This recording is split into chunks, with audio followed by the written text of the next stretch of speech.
Since we are living in very exciting times, and as I was coming in, Navika ji felt I should touch upon where we see the world today and where we see India's role in the emerging economic challenges. And I think the Business Summit does give me an opportunity to talk about India's ambitions, new ideas, how we are forging partnerships and pathways to a better future for 140 crore Indians. And in a way, your theme, evolve, emerge, and expand, mirrors the India story.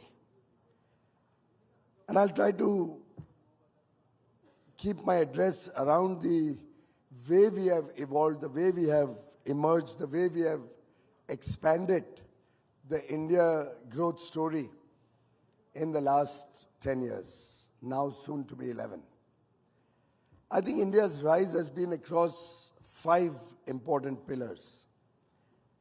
1, our global leadership, particularly as a global soft power. 2, the economy, what we've done on manufacturing and investments. 3, innovation and entrepreneurship. 4, infrastructure development and consumption-led growth. And 5th, women-led development.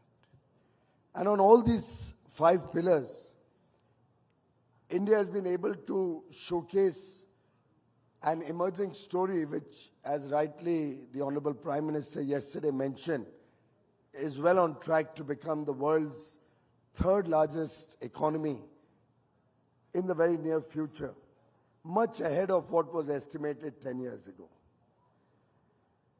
In terms of global leadership, whether it is our successful hosting of the G20, our navigation of the various problems, conflicts that other parts of the world were facing, be it the Ukraine-Russia crisis, be it the Palestinian-Israeli situation, in every score, handling of the COVID crisis, expanding and forging new partnerships and relationships across the world, new free trade agreements with the developed world, Australia, UAE, Liechtenstein, Iceland, Switzerland, and Norway.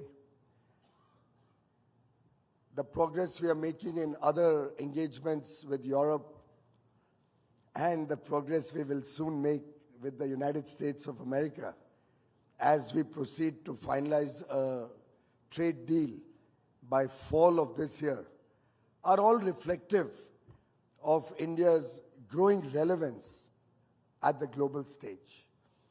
And it's no mean achievement that when the world is struggling with significant possible disturbance on the trade front, on the economic front, Prime Minister Narendra Modi was the first leader of a large economy to be invited to the White House.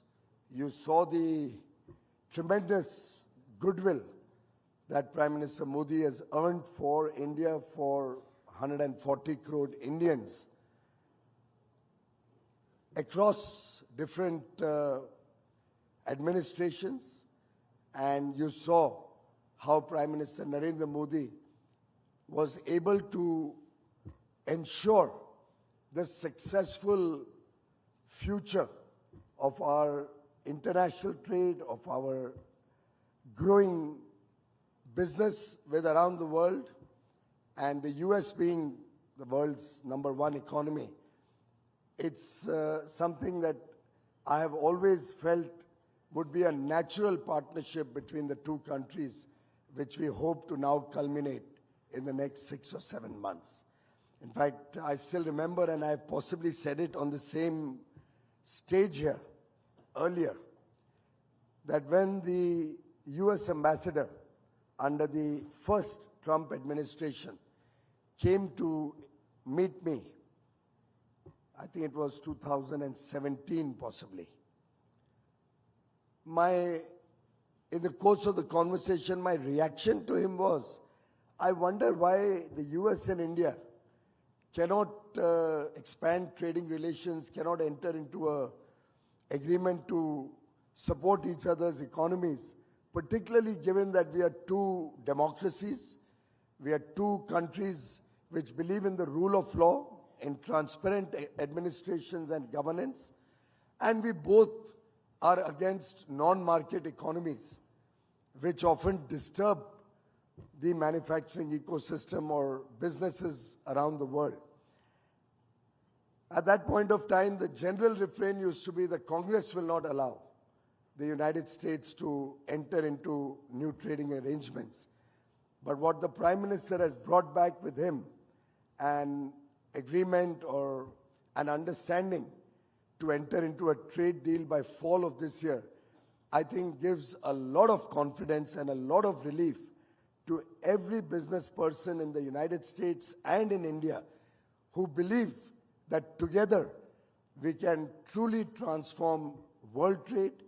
Together with our competitive strengths in different areas, we can truly work as two friends, as two partners for progress and prosperity. And therefore our growing global relevance, and there are so many countries around the world who have already recognized Prime Minister Modi's popularity and his contribution to the world. I think 19 awards at last count by different countries and multilateral organizations have been conferred on Prime Minister Modi. 19 awards. I don't know of any other leader who can boast of so many awards. And each one of them, the Prime Minister has taken in all humility on behalf of 140 crore Indians.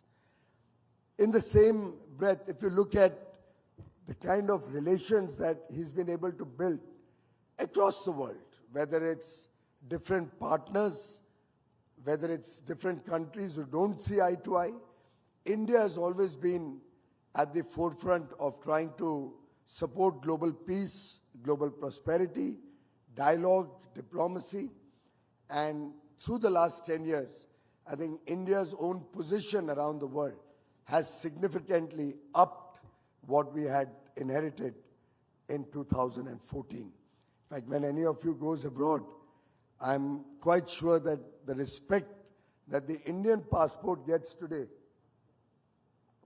we have never experienced in our life before. So we really need to be very, very proud to be an Indian today, and we can say that we will be at the forefront of global prosperity going forward. As a soft power also, our services exports, our services engagement with all the top large corporations around the world continue to grow. At last count, about 1,800 global capability centers operating out of India. The trust which India and Indian businesses earned across the world during COVID, when we met every single international obligation that we had made, be it in supply of goods, be it in back office operations, be it in technology, be it in design, innovation, every single commitment that India had made to the world, we were able to meet on time, working from home, rejigging our processes, allowing export-oriented units to continue to work. Every single step was taken to ensure that we earn the goodwill and trust of the entire world. And I think it is that trust that is giving us a payback when we are seeing not only design in India growing, not only make in India growing, but serve from India also becoming a major India story in the last few years. For that matter, I think one learning out of COVID has been that everything need not be out of local presence. There's a lot that can be done literally from a third location, which is what we call work from home during COVID. And that has translated today to outsourcing a lot of processes to other countries. And India has been one of the largest beneficiaries of outsourcing, which has gone across borders. And India and young Indians, we produce the highest number of STEM graduates every year. And by the way, 43% of them are women. And they are the ones at the leading edge of providing services to the world, demonstrating India's growing soft power. In terms of the economy, in terms of manufacturing and investment, I think the infrastructure-led growth story and now the consumption-led growth story, both of them collectively are contributing to an economy which powers on to be the fastest growing large economy in the world. We have a strong macroeconomic fundamental. In fact, many people look at our foreign exchange reserves, which are today the fourth largest in the world, in the context of our overall current account deficit, which I believe is the right way to look at it. Because while we do have a trade deficit, in goods, we make up a large part of it through trade surplus in services. At the same time, we have about 130 billion, the largest in the world, coming in as remittances. We have several invisibles like tourism, another thrust area going forward, which will create job opportunities and business opportunities in the country.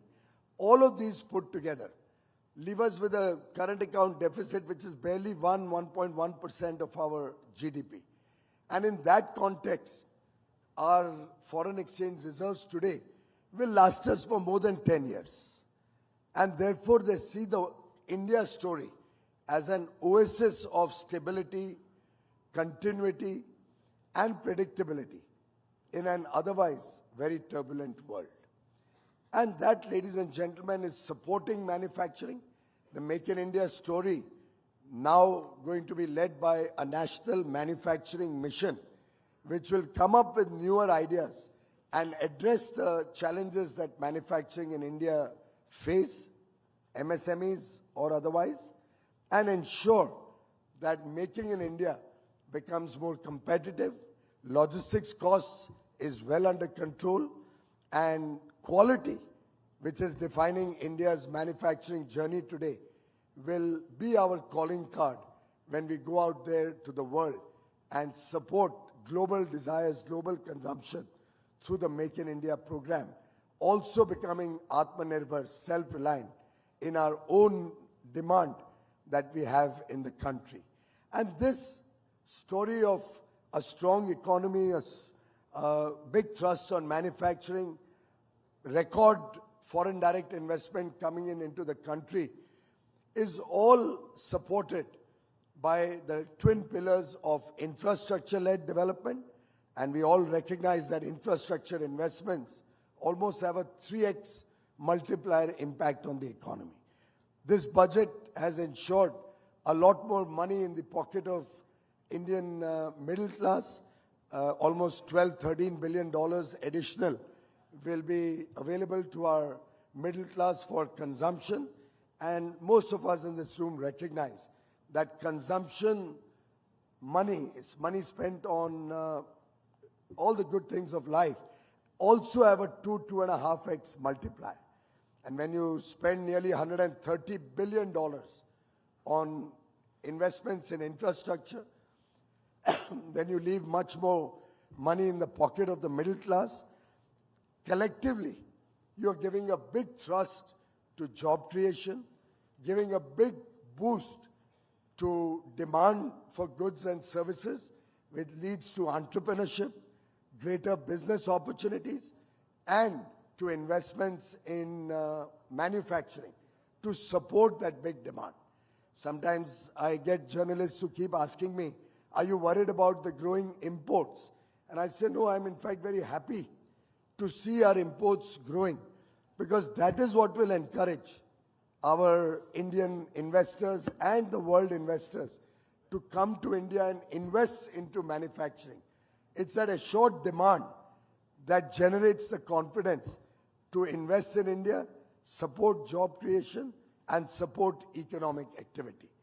So collectively, when we look at the India story in the context of a very, very well-designed, very well-planned effort to promote the economy, to promote job creation, to ensure inclusive growth through the length and breadth of the country, ensuring that every person living in India, every citizen of India, across the length and breadth of the country, has the basic needs of food, clothing, shelter, electricity, good connectivity through roads, airways, now inland waterways in a big way, clean drinking water,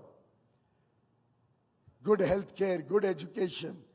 As you ensure that you are reaching the basic needs to every single person living in India, you are encouraging a young generation of aspirational Indians. And with a young population, less than 30 years old, with 2/3 of our people in the working age group, today we are boasting of an aspirational young India driving growth, driving the economy, driving our effort to take prosperity to the last man at the bottom of the pyramid. And friends, these are the youngsters who come up with innovative ideas. They come up with a new entrepreneurship zeal. After all, we launched Startup India only about 9 years ago. And in this short span of 9 years, we have become the world's third largest startup ecosystem, boasting over 115 unicorns, 160,000 registered startups. I don't know how many more are experimenting with new ideas and new ways of making ease of doing business or ease of living on the ground possible for our people.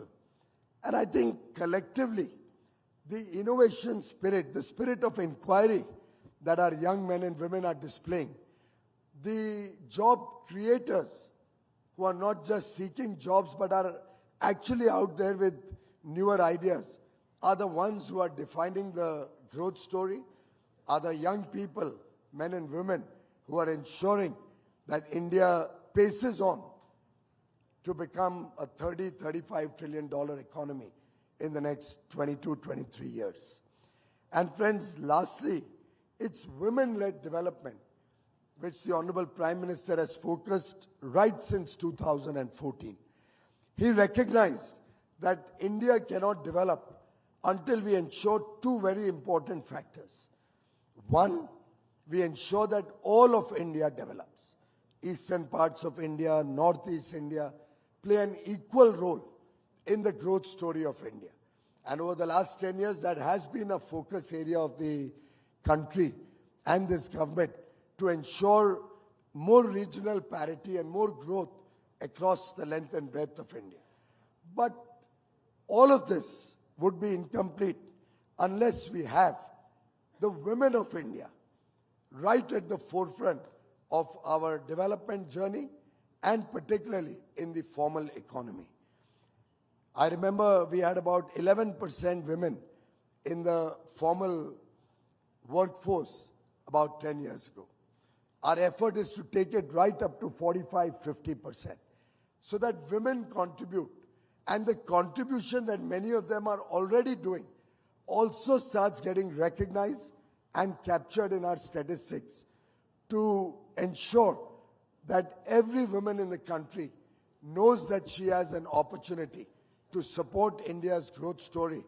And over the last 10 years, empowering our women folk, whether it is through public welfare activities, whether it's through skill development activities, the larger enrollment of women in our schools and colleges. As I said earlier, 43% of our STEM graduates are women as we speak.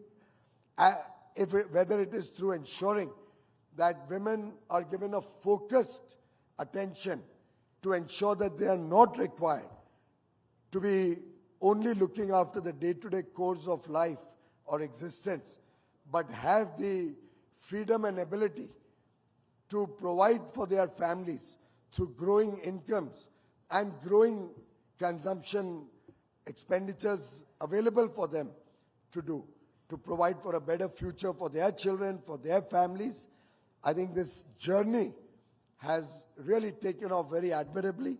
Our women folk are contributing a much larger share to the formal economy, and be it our effort to give them greater political heft through the reservation for women in the parliament or state legislatures, be it our effort to ensure the rights of the girl child and improve our ratio between men and women, whether it's our effort to ensure that every girl child gets good schooling, gets good quality health care, so that she continues until higher education, in most cases available free of charge for the girl child, whether it's our effort to include them through financial inclusion, through registration of properties in women's name being encouraged, encouraging them to get into activities. Earlier, the preserve of men only. I think it's been a holistic effort which Prime Minister Modi, through different initiatives in the last 11 years, has brought to the table, whether it was his effort to take digital connectivity through the length and breadth of India. And I heard the telecom minister yesterday speaking about the world's fastest rollout of 5G in the country, getting into development of an indigenous 6G technology which will make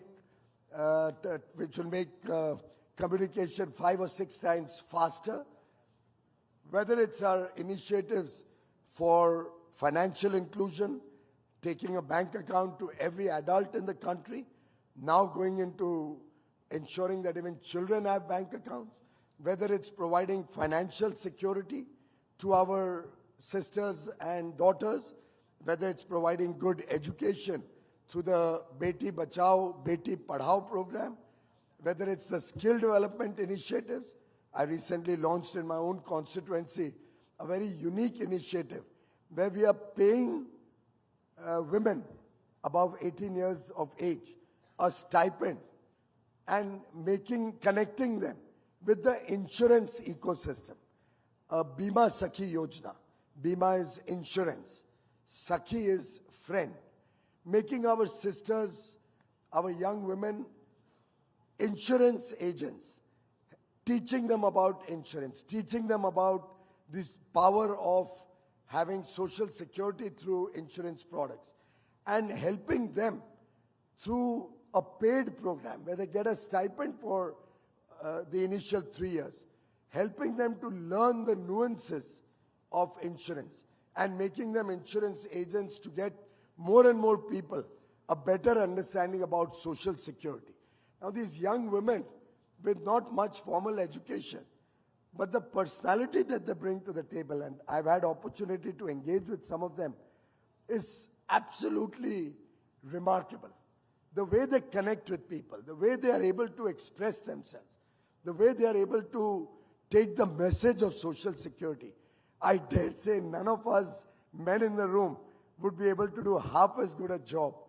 I just hope the male LIC agents don't get unhappy with me.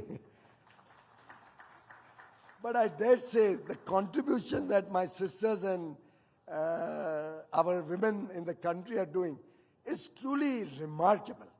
And with women-led development, I don't think there's any power on earth which can stop India from becoming a developed nation, a prosperous nation by 2047. Let us all work together as a team, as Team India, cutting across political parties, cutting across individual states and center. I think we all have a role together, because together we can take the country to greater heights. Sustainable development and inclusive development, the two mantras of this government, will determine the success of India in the years to come. And I think engagements such as the Global Business Summit by the Times Media Group is truly a great opportunity to exchange ideas, to understand views, to learn from the experts in the economic space, and to get feedback from our stakeholders so that we can also do our job better in the years to come. Thank you very much.